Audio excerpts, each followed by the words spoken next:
Hey, so if you want more privacy or just want to remove old searches and locations, yeah, clearing your history in Google Maps is quick and easy.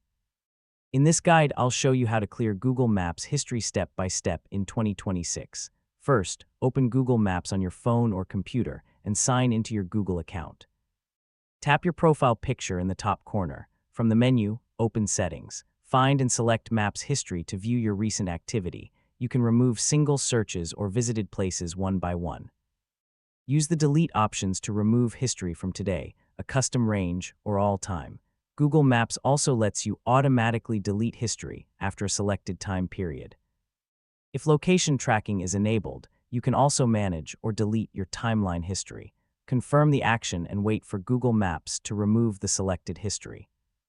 Check your Google privacy settings regularly to control location and activity tracking. And yeah, that's it.